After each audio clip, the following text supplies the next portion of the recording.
Toutes les femmes de la ville disaient que la femme noire était trop laide pour se marier. Alors, le millionnaire ôta son masque et son cœur s'arrêta. C'est exactement ce qui arriva ce froid matin de septembre, lorsque Rebecca Thompson, âgée de 28 ans, se retrouva au milieu d'un spectacle d'humiliation qui allait changer sa vie pour toujours. « Suivante !» cria Victoria Sterling, l'organisatrice du traditionnel événement caritatif de Millbrook, tout en désignant impatiemment Rebecca. Le bal des célibataires était l'événement le plus prestigieux de la ville, où les hommes riches choisissaient leurs compagnes parmi les candidates approuvées par la haute société locale. Rebecca avança lentement vers la scène improvisée dans la salle principale du club.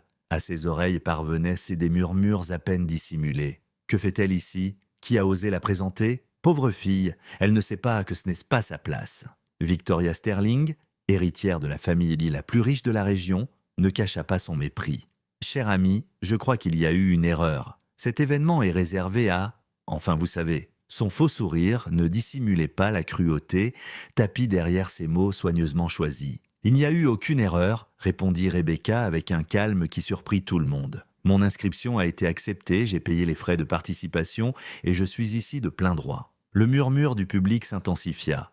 David Sterling, le fils de Victoria et l'un des célibataires les plus convoités, éclata de rire. « Maman, laisse-la essayer, » dit-il en se moquant. « Ce sera amusant de voir quelqu'un remettre enfin cette fille à sa place. » C'est alors qu'il se produisit quelque chose d'inattendu. Un homme élégant d'environ 45 ans se leva calmement de la première rangée. Jonathan Black, directeur général de l'une des plus grandes entreprises technologiques du pays, était arrivé discrètement en ville la semaine précédente. Personne ne s'attendait à ce qu'il participe à l'événement. « J'aimerais parler à cette demoiselle, » dit-il en s'adressant directement à Rebecca. Le silence tomba dans la salle. Victoria Sterling s'étouffa légèrement. « Monsieur Black, je suis certaine qu'il existe d'autres candidates plus adaptées à votre profil. » Jonathan ignora complètement le commentaire et tendit la main à Rebecca pour l'aider à descendre de la scène. « Puis-je vous parler en privé ?» Alors qu'il se dirigeait vers un coin plus tranquille du salon, Rebecca gardait la tête haute, mais ses yeux révélaient quelque chose que peu de gens dans cette salle pouvaient reconnaître. La sérénité de celle qui avait déjà affronté des tempêtes bien pires et qui avait survécu pour en témoigner. Ce que ces gens de la haute société de Millbrook ignoraient, c'est que Rebecca Thompson n'était pas simplement une autre femme cherchant à se faire une place parmi eux. Elle était revenue en ville avec un but très précis, portant des secrets capables d'ébranler les fondations de cette communauté en apparence parfaite. Si cette histoire de dépassement et de justice te plaît, n'oublie pas de t'abonner à la chaîne pour découvrir comment une simple humiliation deviendra le catalyseur d'un tournant inattendu que personne n'oubliera jamais. Pendant que Rebecca conversait discrètement avec Jonathan Black dans un coin du salon, Victoria Sterling ne parvenait pas à cacher son irritation. « 10 minutes, murmura-t-elle à son fils David. « Donne-lui 10 minutes pour qu'elle se rende compte de son erreur et qu'elle revienne parler à des candidates plus convenables. » Ce que Victoria ne savait pas, c'est que ce n'était pas la première fois que Rebecca Thompson mettait les pieds dans ce salon. 15 ans plus tôt, elle avait été l'une des employées les plus dévouées de la famille Sterling, travaillant comme assistante personnelle du patriarche Harold Sterling, le père de Victoria. Rebecca se souvenait parfaitement de cette nuit de décembre 2008 lorsqu'elle découvrit par hasard les documents prouvant que la fondation Sterling, soi-disant caritative, détournait des millions de dollars de dons destinés aux communautés dans le besoin. Elle était jeune, idéaliste, et croyait que faire ce qui était juste était toujours la meilleure option. « Monsieur Sterling », lui avait-elle dit à l'époque, « j'ai trouvé quelques incohérences dans les rapports financiers de la fondation. Je pense que vous devriez y jeter un œil. » Harold Sterling n'avait même pas regardé les papiers. « Rebecca, ma chère, tu te mêles de choses que tu ne comprends pas. Je te suggère d'oublier ce que tu as vu et de te concentrer sur tes tâches administratives. » Mais Rebecca ne put pas oublier. Pendant des semaines, elle rassembla davantage de preuves, prit des photos de documents et enregistra des conversations. Lorsqu'elle eut enfin le courage de s'adresser aux autorités, elle découvrit qu'Harold Sterling l'avait devancée. L'accusation fut dévastatrice. Vol de documents confidentiels et tentative de chantage. Avec leurs avocats puissants et leur influence politique, les Sterling réussirent non seulement à la faire renvoyer, mais aussi à s'assurer qu'elle ne retrouve jamais de travail à Millbrook.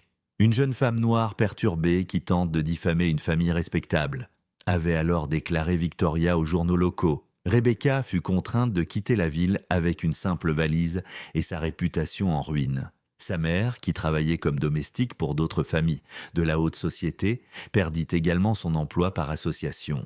L'humiliation fut si profonde que beaucoup pensèrent qu'elle ne reviendrait jamais. Alors, dit Jonathan Black, interrompant ses souvenirs, vous avez grandi ici à Millbrook pendant un certain temps? Répondit Rebecca, observant Victoria Sterling gesticuler nerveusement auprès d'un groupe d'organisatrices. Disons que j'ai dû chercher des opportunités ailleurs. Jonathan remarqua quelque chose dans le ton de sa voix, un mélange de douleur maîtrisée et de détermination inflexible. Et maintenant, vous avez décidé de revenir pour participer à un événement de relation? Rebecca esquissa un sourire qui n'atteignait pas ses yeux. Disons que j'ai quelques affaires en suspens. De l'autre côté du salon, Victoria Sterling perdit enfin patience. Elle marcha d'un pas décidé vers eux et interrompit la conversation sans ménagement. « Monsieur Black, je vous prie de m'excuser pour cette interruption, mais je crains que vous ne disposiez pas de toutes les informations nécessaires à propos de cette personne. » Victoria cracha presque les derniers mots. Rebecca Thompson a un passé problématique dans cette ville. Elle a été renvoyée pour tentative de chantage et vol. Ce n'est pas vraiment le genre de compagnie qu'une personne de votre niveau devrait envisager. Le silence qui suivit fut assourdissant. Plusieurs personnes autour d'eux cessèrent de parler pour observer la scène. Rebecca resta immobile, mais Jonathan remarqua que ses mains se refermaient légèrement, comme si elle se préparait à quelque chose. « C'est intéressant », dit finalement Rebecca d'une voix calme comme la surface d'un lac avant la tempête. « Comme les histoires changent selon qui les raconte, n'est-ce pas, Victoria ?» Victoria Sterling sentit un frisson inexplicable lui parcourir l'échine. Il y avait quelque chose dans le regard de Rebecca, une assurance qu'elle ne lui connaissait pas 15 ans plus tôt. C'était comme si la femme en face d'elle savait quelque chose qu'elle ignorait. « Je ne vois pas de quoi tu parles », répliqua Victoria, mais sa voix trahissait une nervosité croissante. « Pas encore », répondit doucement Rebecca, « mais tu le sauras. » Jonathan Black observait l'échange avec une fascination grandissante. En tant que directeur général d'une des plus grandes entreprises technologiques du pays, il avait appris à reconnaître quand quelqu'un jouait à un jeu bien plus complexe qu'il n'y paraissait. David Sterling, qui s'était approché du groupe, éclata de rire. « Maman essaie de paraître mystérieuse. C'est pathétique. Rebecca, pourquoi ne retournes-tu pas dans le trou d'où tu es sortie et ne nous épargnes-tu pas cette comédie ?» C'est alors que Rebecca fit quelque chose que personne n'attendait. Elle rit. Ce n'était pas un rire nerveux ou gêné, mais un rire franc, sûr d'elle qui résonna dans la salle. « David, dit-elle, tu as toujours été mauvais pour juger les gens, et cela n'a pas changé. » Elle se tourna vers Jonathan. « Ce fut un plaisir de vous rencontrer, monsieur Black. Je suis certaine que nous nous reverrons très bientôt. » Tandis que Rebecca s'éloignait tranquillement vers la sortie, Victoria Sterling ressentit une étrange sensation dans l'estomac. La femme qu'elle avait détruite 15 ans plus tôt était revenue, mais pas comme la jeune fille naïve et vulnérable qu'ils avaient déjà chassée de la ville. Cette Rebecca Thompson dégageait une confiance née de quelqu'un qui avait mené des batailles et en était sortie victorieuse. Et pour la première fois depuis des années, Victoria Sterling commença à se demander si elle n'avait pas profondément sous-estimé ce dont cette femme était capable. Ce qu'aucun des Sterling ne pouvait imaginer, c'est que, durant ces 15 années d'exil, Rebecca non seulement avait reconstruit sa vie, mais était devenue exactement le type de personne capable de transformer leur humiliation en sa plus douce victoire. La semaine suivant le bal des célibataires, Rebecca Thompson ne disparut pas comme Victoria Sterling l'espérait. Au contraire, elle fit quelque chose qui laissa toute l'élite de Millbrook stupéfaite. Elle loua le plus beau bureau de Main Street, en plein centre-ville, et engagea une équipe d'assistants. Sur la porte, une plaque dorée affichait « Consultoria en transparence corporative, cabinet de conseil en transparence d'entreprise ». Victoria Sterling passe devant à 3 reprises cette semaine-là, feignant toujours de faire des achats dans les environs, mais en réalité, cherchant à comprendre ce que Rebecca pouvait bien manigancer. « Rebecca n'a pas d'argent pour ça », marmonna David Sterling pendant le dîner familial. « Elle dépense probablement toutes ses économies juste pour nous impressionner. » Pathétique. Harold Sterling, le patriarche de la famille, celui qui avait orchestré la chute de Rebecca 15 ans plus tôt, éclata de rire en découpant son steak. « Laissez cette fille jouer à la femme d'affaires. Dans quelques mois, quand elle n'aura plus d'argent, elle repartira. Cette fois, pour de bon. » Ce qu'ils ignoraient, c'était que Rebecca avait passé les 15 dernières années non seulement à reconstruire sa vie, mais aussi à créer un réseau de contacts qui serait le cauchemar de n'importe quel directeur général. Pendant sa licence de droit à l'université de Harvard qu'elle suivit avec une bourse complète, elle impressionna professeurs et camarades par sa détermination et son intelligence aiguë. Mais c'est durant son master en recherche corporative en Colombie que Rebecca découvrit véritablement sa vocation. Sa thèse sur les schémas de corruption dans les organisations caritatives de petites villes avait été publiée dans 3 revues spécialisées et citée dans des dizaines d'enquêtes fédérales. Le docteur Michael Chen, ex-agent du FBI et professeur de Rebecca, était devenu plus qu'un mentor, il était le cerveau derrière l'opération qui se mettait en place à Millbrook. 15 ans, lui avait-il dit pendant une visioconférence 3 mois plus tôt. 15 ans d'impunité, c'est plus que suffisant. Il est temps de recouvrer cette dette avec intérêt. Jonathan Black, pour sa part, n'était pas apparu à Millbrook par hasard. En tant que directeur général d'une des plus grandes entreprises technologiques du pays, il avait accès à des ressources d'enquête qui feraient baver d'envie n'importe quel détective privé. Et plus important encore, il avait un compte à régler avec des organisations qui faisaient semblant de faire œuvre de charité tout en remplissant leurs poches. Les Sterling n'ont aucune idée de qui ils affrontent, dit Jonathan à Rebecca lors d'une réunion discrète dans son bureau. Mon entreprise développe des logiciels d'analyse judiciaire pour le gouvernement fédéral. Trouver des irrégularités financières, c'est littéralement ce que nous savons faire de mieux. Rebecca sourit en se rappelant l'expression de mépris sur le visage de Victoria Sterling. Ils ont toujours sous-estimé des personnes comme moi, pensa-t-elle. Ils croient que, parce que je viens d'une famille modeste, parce que je suis noire, parce qu'on m'a remise à ma place une fois, je ne serai jamais capable de réagir. Une erreur fatale, acquiesça Jonathan, parce que maintenant, tu n'es plus l'assistante de 23 ans qui tente de faire ce qui est juste. Tu es une experte de la lutte contre la corruption, avec des ressources, des connaissances et des alliés puissants. Pendant ce temps, dans le manoir des Sterling, Victoria devenait de plus en plus nerveuse. 3 de ses amis de la haute société avaient mentionné avoir reçu la visite d'auditeurs qui les avaient interrogés sur les dons effectués à la Fondation Sterling au fil des ans. C'est quelque chose de routinier, avait expliqué Rebecca lorsqu'une donatrice l'avait confrontée. Il vérifie simplement que les fonds sont bien utilisés. David Sterling, toujours impulsif, décida d'agir. Il se rendit au bureau de Rebecca sans prévenir, espérant l'intimider comme au bon vieux temps. « Écoute, Rebecca, dit-il en posant ses mains sur son bureau, je ne sais pas à quel jeu tu joues, mais je te conseille d'arrêter avant que tu ne te fasses à nouveau du mal. » Rebecca leva les yeux des documents qu'elle analysait, des rapports financiers de la Fondation Sterling des 15 dernières années, obtenus via une demande officielle de transparence qu'aucun avocat de la famille n'avait pu bloquer. « David, dit-elle calmement, tu as toujours été prévisible. Ton père t'a envoyé ici pour me menacer parce qu'il commence à paniquer. Tu veux savoir pourquoi ? » Elle fit pivoter l'écran de l'ordinateur vers lui. « Parce qu'en 15 ans d'activité caritative, vous avez détourné plus de 3,2 millions de dollars qui auraient dû aller à des communautés dans le besoin. » David pâlit. « Tu n'as aucune preuve de quoi que ce soit. »« Pas encore, » sourit Rebecca, un sourire qui n'atteignait pas les yeux. « Mais je les aurai. Et quand cela arrivera, vous découvrirez que la jeune naïve qu'on a expulsée de la ville a appris quelques leçons sur la justice au cours des 15 dernières années. » David quitta le bureau visiblement secoué, mais s'efforçant de garder contenance. À la porte, il se retourna. « Tu sais que mon père a des contacts partout dans l'État, n'est-ce pas ? Un seul appel, et tu disparais à nouveau. Cette fois, dit doucement Rebecca, c'est moi qui ai les contacts. Et, contrairement à ton père, mes contacts sont légaux. » Cette nuit-là, Harold Sterling convoqua une réunion d'urgence avec ses avocats. « Je veux que vous enquêtiez sur cette femme, » dit-il en frappant la table. « Je veux savoir d'où elle tient l'argent pour monter ce cirque, qui sont ses alliés, tout. » Le chef du service juridique de la famille, Robert Crawford, se gratta la barbe, préoccupé. « Monsieur Sterling, peut-être vaudrait-il mieux essayer de négocier un accord. Si elle a vraiment des preuves aujourd'hui. » Harold éclata. « La Fondation a apporté des millions d'améliorations à cette ville. Rebecca Thompson est une opportuniste qui tente de nous extorquer. Cette fois, elle n'y parviendra pas. » Ce que Harold Sterling ne savait pas, c'est qu'au même moment, 3 étages en dessous de son bureau, une équipe de comptables judiciaires analysait chaque transaction, chaque reçu,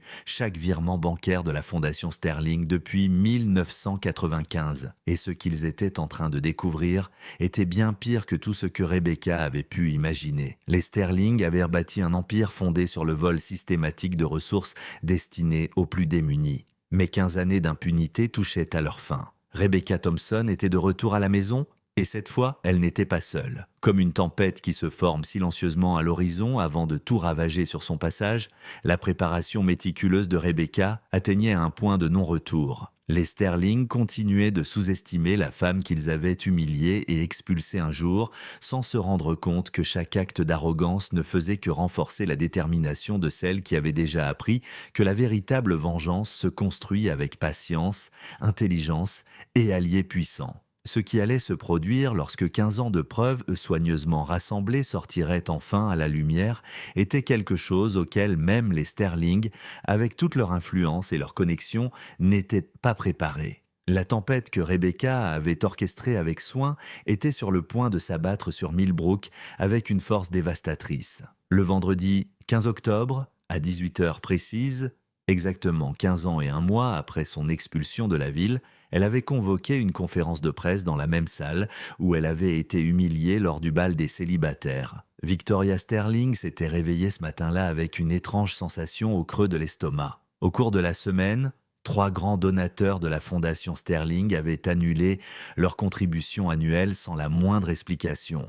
Pire encore, son compte bancaire personnel avait été gelé pour enquête sur de possibles irrégularités financières, selon un communiqué officiel arrivé par courriel à 6 heures du matin. « C'est ridicule !» hurla Harold Sterling au téléphone avec ses avocats. 15 ans de service à la communauté, et maintenant on nous traite comme des criminels à cause d'une noire rancunière, compléta David Sterling, qui avait perdu 2 contrats importants cette semaine-là. Apparemment, ses clients avaient reçu des informations troublantes sur l'intégrité de la famille. Ce que les Sterling ignoraient, c'est que Rebecca n'avait pas passé les 15 dernières années seulement à se préparer professionnellement. Le docteur Michael Chen, son mentor et ancien agent du FBI, avait utilisé ses contacts pour ouvrir une enquête fédérale discrète sur la Fondation Sterling.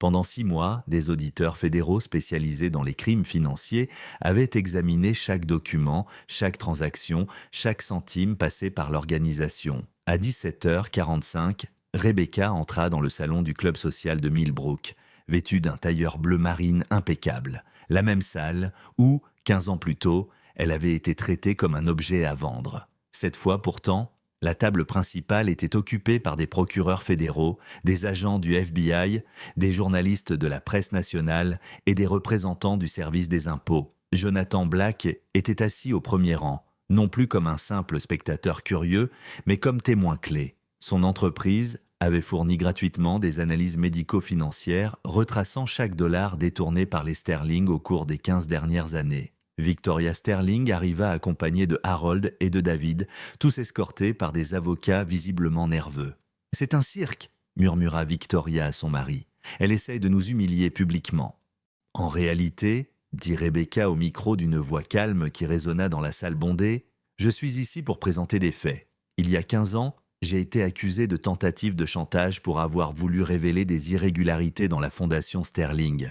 Aujourd'hui, le département de la justice des États-Unis confirme que j'avais raison. » Le procureur fédéral Marcus Washington se leva et s'adressa au micro. « Au cours d'une enquête de 8 mois, nous avons découvert des preuves concluantes que la Fondation Sterling a systématiquement détourné 3,7 millions de dollars destinés à des programmes sociaux entre 2008 et 2023. » Un murmure parcourut la salle. Victoria Sterling sentit ses jambes trembler. « Ces fonds, poursuivit le procureur, ont été transférés vers des comptes personnels de la famille Sterling, utilisés pour l'achat de propriétés de luxe, des voyages internationaux et des investissements privés. Nous disposons d'une documentation complète couvrant 847 transactions frauduleuses. » Rebecca observait calmement tandis que le monde de ses anciens bourreaux s'effondrait en temps réel. Pendant des années, elle avait méthodiquement recueilli toutes les preuves.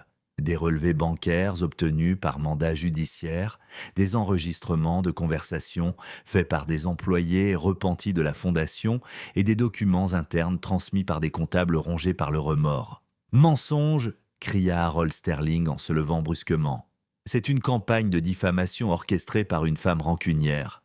Monsieur Sterling ?»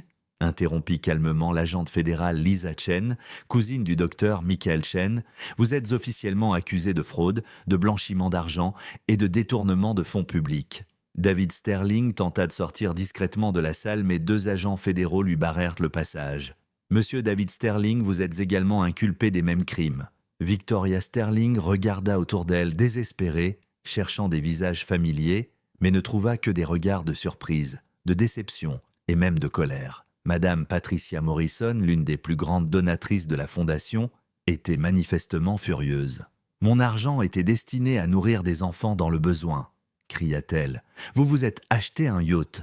Rebecca s'approcha à nouveau du micro. « Il y a 15 ans, Victoria Sterling déclarait aux journaux que j'étais une jeune femme noire perturbée qui tentait de diffamer une famille respectable. Aujourd'hui, cette même famille est poursuivie pénalement pour les crimes mêmes que j'essayais de dénoncer. » La caméra de la chaîne locale se braqua sur le visage de Victoria Sterling, devenue complètement livide. Les larmes commencèrent à couler sur ses joues, effaçant le maquillage soigneusement appliqué. « Pendant 15 ans, j'ai poursuivi Rebecca. Vous avez vécu comme si vous étiez intouchable. Vous avez traité des personnes comme moi, des personnes que vous jugiez inférieures, comme si nous étions jetables.